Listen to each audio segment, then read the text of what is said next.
Salom hurmatli obunachilar. Sizlarga bugun Zomin dam olish maskanidagi narxlarni, shart-sharoitlarni, turar joylarni tanishtirishga harakat qilaman. Videoga like bosib, obuna bo'lishni unutmang.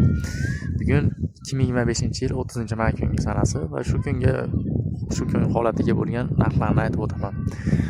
Zomin dam olish maskaniga kirishda Zomin postida 7 yoshgacha bepul, 7 yoshdan yuqorilarga 18750 so'm bir martalik kirib chiqish uchun to'lov qilinadi. Mana bu Zomin dam olish sanatoriyasi. Sanatoriyada hozir mavsum boshlangani uchun joylar yo'q. Kishi boshiga 600 ming so'mdan bir kuniga 1 million so'mgacha 3 mahal ovqati va 5 kunga olishingiz kerak eng kamida. 10 kun oldin bron qildirishingiz kerak hozir joy yo'qligi uchun. Mavsum 1-maydan 1-sentyabrgacha bo'lar ekan. Shu vaqt oralig'ida narxlar ham qimmat bo'lar ekan, ham joylar muammo bo'lar ekan. Mana bu ko'rib turganlaringiz 2 qavatli binolar, barchasi shu общежитlar, ko'pchilik shu yerda yotadi va dam oladi. Mana bu yerda tog'larda odamlar chiqib dam olyapti. Bu yerda 2 qavatli domlar va 4 qavatligi bor.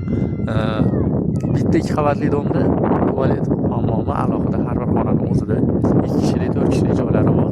Hozirgi narxlari 300 ming so'mdan 350 ming so'mgacha. Qolgan barchalari 200 ming so'mdan ularda tualet, hammomi, bitta pod'ezd uchun общий joylashgan bo'ladi, oshxonasi ham общий.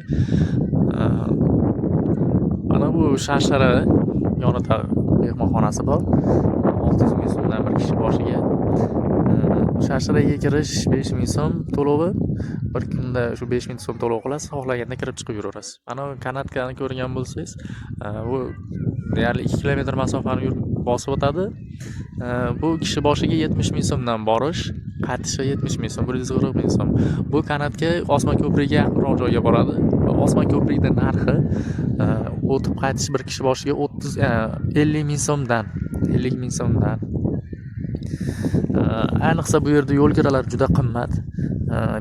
5 kilometr yo'lga ham 25 ming so'm, 30 ming so'mdan bo'ladi. Mana shu 1-maydan sentyabrgacha bo'lgan oralig'ida narx teng barobar oshadi. 1-maygacha 150 ming so'm bo'lgan xonadonlar 300 ming so'mgacha chiqib ketadi 1-maydan so'ng. Qolgan e'tiborli joylarini, qolgan narxlarini keyingi videolarda tanishtirib ketaman. Videoga like bosib, obuna bo'lishni unutmang.